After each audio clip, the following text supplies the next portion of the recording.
History is often painted in gold. When we close our eyes and imagine the monarchy, we do not see the humans beneath the crowns. We see the symbols. We see the oil paintings hanging in the Louvre or Buckingham Palace, where the light always catches the velvet just right, and the jewels always sparkle with a divine, terrifying symmetry. We have been conditioned to believe that royal taste is an objective standard, a high watermark of human achievement. We imagine that to be a queen is to possess an infallible eye for beauty.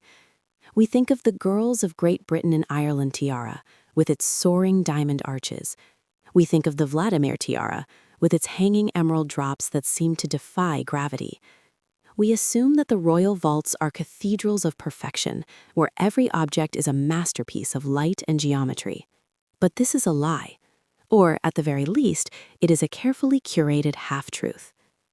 If you were to walk past the armed guards, bypass the laser sensors, and step into the deepest, coldest corners of the royal vaults of Europe, from Stockholm to Brussels, from Copenhagen to The Hague, you would find a different story. Hidden behind the velvet curtains and the grand state pieces lies a collection of others.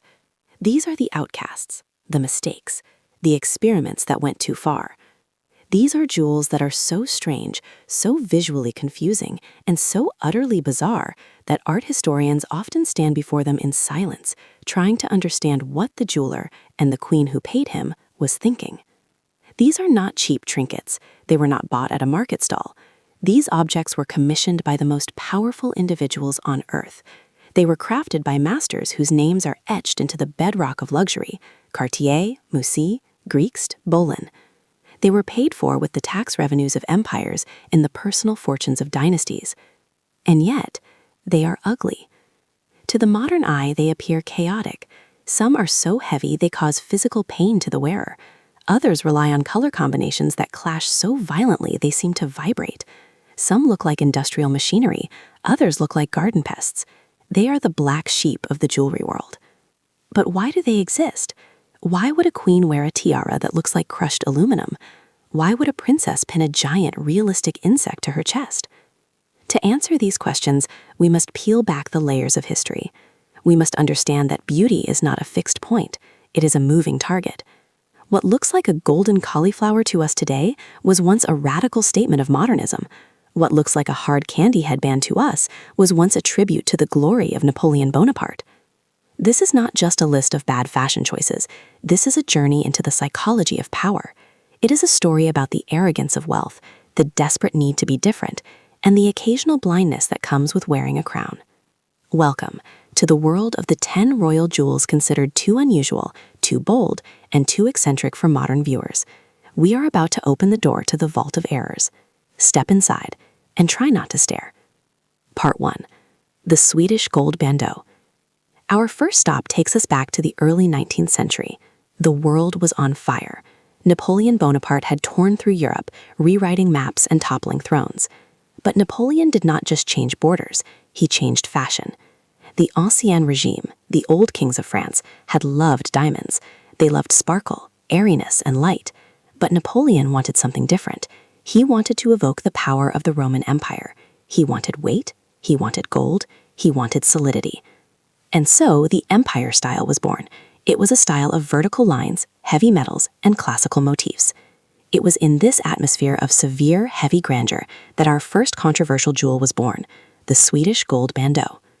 If you were to see this tiara sitting on a velvet cushion today, your first instinct would not be to gasp in awe. You might actually assume you were looking at a prop from a school play, or perhaps a piece of costume jewelry purchased at a vintage fair for a few dollars. It lacks the defining characteristic of a royal tiara: height and transparency. Most tiaras are designed to let light pass through them, igniting the diamonds. The gold bandeau does the opposite. It is a solid, opaque wall of metal. It consists of a broad, flat strip of yellow gold, hammered and chased with intricate floral designs. But it is the stones that confuse the modern viewer. There are no diamonds here, no rubies, no sapphires. Instead, the gold is studded with semi-precious stones, amethysts, topazes, and chrysoprase beryls. These stones are not cut in the modern brilliant style, which is designed to maximize sparkle. They are cut in older styles, often flat or slightly domed. The result is that they do not glitter, they glow with a dull, waxy light. The purple of the amethyst looks bruised, the yellow of the topaz looks like dried honey.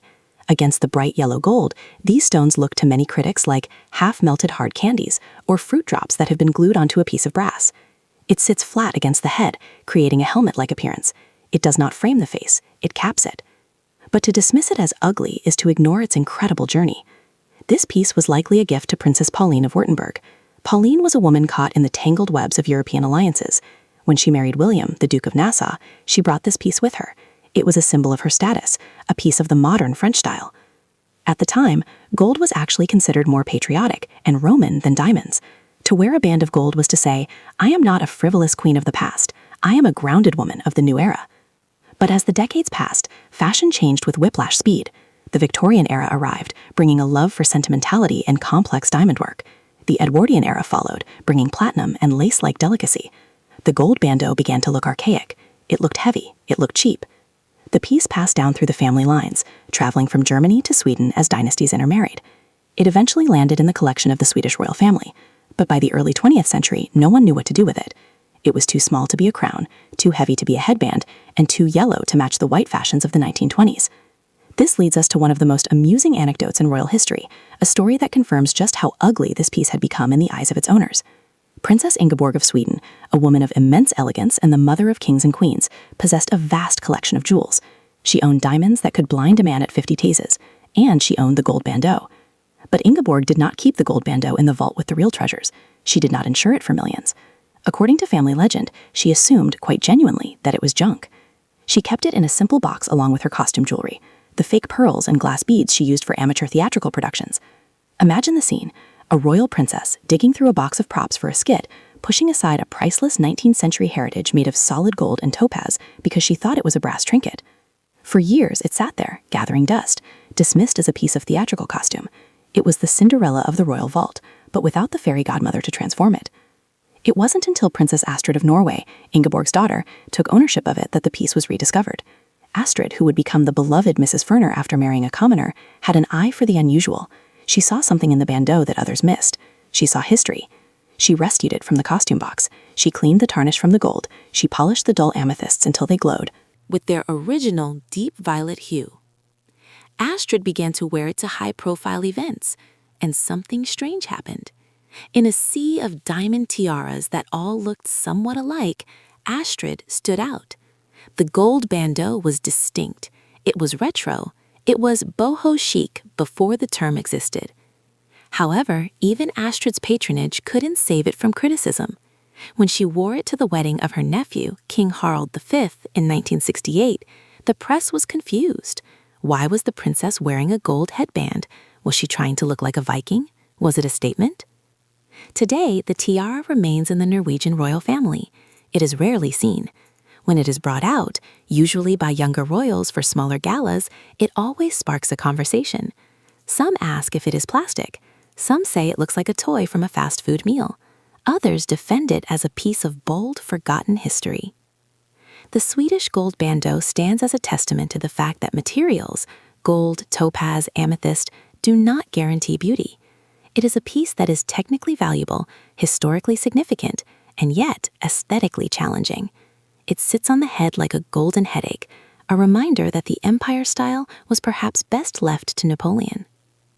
But if you think a band of gold is strange, you have seen nothing yet. Because while the Swedish gold bandeau suffers from being too heavy, our next contender suffers from being too organic. We are leaving the cold gold of Sweden and traveling south to Denmark. We are moving from the 19th century to the psychedelic 1970s. We are about to encounter a tiara that doesn't just sit on the head, it grows out of it. Part 2. The Golden Poppies Tiara. To understand the Golden Poppies Tiara, you must first understand the woman who commissioned it, Queen Margaret II of Denmark. Margaret is not your average monarch. She is a chain-smoking, trench-coat-wearing intellectual who has never met a color she didn't like. She is an artist. She designs costumes for ballets. She paints abstract landscapes. She translates French literature. She is, in every sense of the word, a creative soul trapped in the rigid structure of a monarchy. In 1976, she wanted a new tiara, but she didn't want a wall of diamonds. She found diamonds boring. She wanted something that reflected her love of nature, but nature in its rawest, most chaotic form. She turned to Arja Griegst. Griegst was a Danish jeweler known for his Baroque style, but not Baroque in the classical sense. His work was fluid, drippy, and melted. He used the lost wax technique, where the mold is destroyed to create the piece, ensuring that no two shapes are ever perfectly identical. Together, they created a monster. The golden poppy's tiara is perhaps the most difficult royal jewel to describe because it has no defined shape. It does not have a base, it does not have a center. Imagine a garden that has been frozen in gold at the exact moment an explosion went off.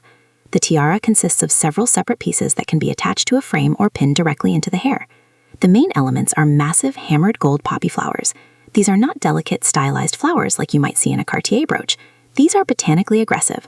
The petals are wide, crinkled, and textured to look like wilting leaves. Rising from these gold petals are thin, spindly wires that tremble as the wearer moves. At the tips of these wires and buried deep within the gold cups of the flowers are the stones. But again, Margaret rejected the clarity of diamonds. She chose aquamarines, but cloudy ones. She chose moonstones that glow with a ghostly white light. She chose pearls, but irregular Baroque pearls that look like lumps of sugar. And she chose opals, with their shifting, unpredictable fire. The result is a headpiece that looks less like jewelry and more like a biology experiment. When the light hits the golden poppies, it doesn't sparkle, it shimmers. It looks wet. The moonstones and pearls mimic the look of dewdrops on petals in the early morning, but the heavy gold stems give it a sinister quality. Critics were merciless when it debuted. One wrote that it looked like a salad. Another claimed the queen had a cauliflower on her head. Others said it looked like golden spiders crawling through her hair. The versatility of the piece is also its downfall. Because the poppies are detachable, the queen often wears them scattered throughout her hair. This creates the illusion that the plants are actually growing out of her skull. From a distance, in a grand ballroom, it can look as though the queen has walked through a golden thicket and forgotten to brush the twigs out of her hair before sitting on the throne. And yet, it is a masterpiece of craftsmanship. To make gold look this fluid, this organic, requires a genius level of skill. Arya Greeks did exactly what the queen asked for. He created art. The problem, of course, is the context. Art belongs in a gallery. When you place a piece of avant-garde sculpture on the head of a queen, surrounded by sashes, medals, and formal gowns, a clash occurs. The golden poppy's tiara fights with everything it is worn with. It clashes with silk, it fights with velvet. It screams for attention. It represents the ultimate conflict between the royal persona, which demands order and tradition, and the artistic spirit, which demands chaos and freedom. For Queen Margaret, the poppies are a symbol of her freedom. To the rest of the world, they remain the golden poppies. But if the golden poppies are a chaotic explosion of nature, our next item suffers from the opposite problem. It is nature trapped, crushed, and suffocated by the weight of platinum. We are moving to Belgium. We are moving to the concept of lightness gone wrong. We are about to examine an insect that will never, ever fly. Part 3. The Belgian Diamond Butterfly. At number 3, we arrive in Brussels to witness a classic case of expectation versus reality, the diamond butterfly brooch. The year is approximately 1900. Art Nouveau is sweeping across Europe. It is a movement defined by sinuous lines, whiplash curves, and a deep obsession with the natural world. Jewelers like René Lalique are creating delicate wings out of glass and enamel, pieces so fragile they look like they might shatter if you breathe on them. The Belgian royal family, wealthy and connected, wants to participate in this trend. They commission a butterfly. The concept of a butterfly in jewelry is specific. It represents the soul, it represents transformation. Above all, it represents air. A butterfly brooch should feel like it has momentarily landed on the wearer's shoulder, ready to take off at any second. But this brooch is not going anywhere. Forged from heavy platinum and gray gold, this piece is an engineering marvel, but an aesthetic failure. The jeweler took the delicate idea of a wing and filled it with rocks. The brooch is densely packed with cushion-cut and rose-cut diamonds. In the early 20th century, setting techniques were still evolving. To hold that many heavy stones, you needed a lot of metal. The result is a butterfly that looks like it has been encased in armor. When you look at close-up photographs of this piece, the first thing you notice is the lack of negative space. There is no air. The diamonds are crammed together, overlapping in a chaotic, swirling pattern that is meant to mimic the veins of a wing, but instead looks like a tangled spiderweb. The body of the insect is thick and bulbous. The wings do not curve gracefully, they sit stiff and flat. It is a butterfly that has been fossilized in diamond. Queen Matilda of Belgium, the current custodian of this piece, is a woman of impeccable style. She wears this brooch frequently, often pinning it high on her shoulder or even in her hair, and there is no denying that it sparkles. Under the bright lights of a state banquet, the sheer carat weight of the diamonds forces the piece to blaze with fire. But brilliance is not the same as beauty. When viewed from a few feet away, the form of the butterfly is lost. It becomes a shapeless, glittering blob. It looks like a knot. It looks like a badge. It looks like a mistake. The tragedy of the diamond butterfly is that it tries too hard. It tries to be nature, but it refuses to let go of the desire to be expensive. It sacrifices the grace of the insect for the value of the stone. It is a heavy, grounded, flightless thing, a diamond anchor disguised as a creature of the sky. And speaking of things that are too heavy to wear, If you think a heavy brooch is uncomfortable, imagine that same weight wrapped tightly around your throat. Our next item takes us to the Victorian era, to a time when suffering for beauty was not just a saying, it was a requirement. We are going to Sweden to look at a necklace that looks less like jewelry and more like a medical device. Part 4. The Floral Bracelet Choker. Have you ever looked at a piece of royal jewelry and felt a phantom sensation of choking? If not, you have probably never seen the Swedish floral bracelet choker. This piece is a masterclass in repurposing, and a warning that just because you can change a piece of jewelry doesn't mean you should. The story begins in the 1840s. King Oscar I of Sweden commissioned a bracelet for his wife, Josephine. But this was not a delicate chain. This was the mid-19th century, a time of crinolines and excess. The bracelet was massive. It featured large, rigid diamond flowers set in silver and gold, linked together by stiff hinges. It was beautiful, but it was flawed. It was simply too large for a human wrist. It clanked, it bruised, it was a bracelet designed for a giant. For years, it sat unworn. But royal families are frugal. They do not throw away diamonds. So at some point in the early 20th century, a decision was made. If it doesn't fit the wrist, surely it will fit the neck. The heavy diamond flowers were removed from the bracelet setting and mounted onto a stiff band, often backed with black velvet or silk. It was transformed into a dog collar style choker, a style popularized by Queen Alexandra of Great Britain to hide a scar on her neck. But on the Swedish royals, it didn't look like a fashion statement. It looked like a shackle. The flowers are dense. They are flat. When wrapped around the cylindrical shape of the neck, they do not curve gracefully. They sit like flat plates against the skin. The visual effect is startling. It creates a horizontal line that visually severs the head from the body. Queen Ingrid wore it. Queen Margrethe of Denmark, who inherited it, wore it. And in every photograph, the reaction is the same. The necklace looks tight. It sits high on the throat, right over the larynx. When you look at photos of Queen Margrethe wearing it in the 1960s, you can almost feel the difficulty of swallowing. It presses into the skin. It dominates the neckline. It makes the wearer look stiff, upright, and terrified to look down, lest the diamond flowers dig into their collarbone. It is a stunning display of wealth. The diamonds are of significant size and quality. But as a piece of design, it is a failure of ergonomics. It is a jewel that prioritizes the display of the stone over the anatomy of the human being wearing it. It is a diamond straitjacket for the neck. But at least the floral choker sparkles. Our next item can't even claim that. We are heading to the Commonwealth. We are heading to 1954. And we are about to meet a stone that is so big, so rare, and so incredibly awkward that even Queen Elizabeth II, a woman who wore heavy crowns for breakfast, decided to hide it away forever. Part 5. The Andamoka Opal Necklace. We are heading to the Commonwealth. We are traveling back to 1954. And we are about to meet a stone that is so big, so rare, and so incredibly awkward that even Queen Elizabeth II, a woman who wore heavy crowns for breakfast, decided to hide it away forever. This is the story of the Andamoka Opal Necklace. To understand this piece, you must understand the setting. It was the young queen's first visit to Australia. The country was in a frenzy of royal fervor. In South Australia, the government wanted to present a gift that represented the very soul of the continent. They chose opal. Australia produces 95. A third eye. It looks like a headlight. It looks like a medical reflector used by a doctor in a cartoon. It was originally a gift to Lady Louise Mountbatten, likely chosen for its modern aesthetic, but modernity ages faster than tradition. By the mid-20th century, the Cyclops looked less like a piece of royal regalia and more like a Wonder Woman costume prop. King Carl XVI Gustaf gifted it to his daughter, Princess Madeline, for her 18th birthday. It was meant to be a starter tiara, something light and youthful, and Princess Madeline, with her striking beauty, has managed to wear it with dignity. But even she cannot escape the optical illusion. In photographs, the flash of the camera hits the central stone, turning it into a glowing blue orb. It commands so much attention that you stop looking at the princess and start staring at the stone, waiting for it to blink. It is a brave choice for any royal.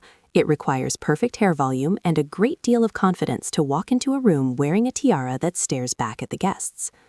But if the Cyclops is a case of a single stone doing too much work, our next item is a case of thousands of stones doing something else entirely. We are traveling to the Netherlands. We are entering the wardrobe of Queen Maxima, a woman known for her Latin flair and her refusal to be boring. But with item number 7, she may have pushed the boundaries of bold into the realm of upholstery. Part 7. the garnet tassel earrings. If anyone can pull off too much, it is Queen Maxima of the Netherlands. She is the peacock of the European courts, unafraid of bright orange, heavy emeralds, and hats the size of satellite dishes. But item number 7 tests the limits of even her charisma. These are the garnet tassel earrings. In the world of jewelry, tassels usually refer to delicate fringes of gold chain or seed pearls that sway gently. These earrings are not that. These are architectural heavyweights. They are composed of hundreds of deep, blood-red garnet beads. These beads are strung into thick, dense ropes. These ropes are then gathered together into heavy bunches and capped with wide diamond bands. The scale is startling. They are huge. They drag on the earlobes with visible weight. But it is the aesthetic reference that causes the most debate. When these heavy, red, swaying bunches hang next to the face, they do not evoke the image of jewelry. They evoke the image of a library in a Victorian mansion. Critics have been savage. Curtain tiebacks, wrote one fashion blogger. They look like something you would pull to summon a butler, wrote another. They have been compared to furniture trimmings, bell pulls, and the decorative ends of a velvet sofa. The color, too, is difficult. Garnet is a dark, moody stone. In low light, it appears almost black. When massed together in such volume, the earrings look like dark, heavy shadows hanging from the queen's ears. They absorb light rather than reflecting it. First appearing around 2011, they have become a staple of Maxima's wardrobe. And this is where the psychology of the piece becomes fascinating. Maxima knows they are controversial. She knows they look like curtain tassels, and she wears them anyway. She pairs them with simple, sleek gowns, using the earrings as the sole statement. It is a move of pure confidence. She is telling the world, I am the queen, and if I want to wear the curtains, I will wear the curtains. To some, they are a disaster, clunky, crafty, and unsophisticated. To others, they are a triumph of personality over taste. They are ugly, yes, but they are loud. And in a world of quiet, polite diamonds, sometimes you need to make some noise. But if you think wearing furniture is strange, prepare yourself, because our next item is not inspired by the living room. It is inspired by the architecture of a wedding cake. We are going to Italy. We are going to see a tiara that defies the laws of gravity, and perhaps the laws of common sense. Thanks for watching. Like, share, and subscribe for more. If you were to walk past the armed guards, bypass the laser sensors, and step into the deepest, coldest corners of the royal vaults of Europe, from Stockholm to Brussels, from Copenhagen to The Hague, you would find a different story.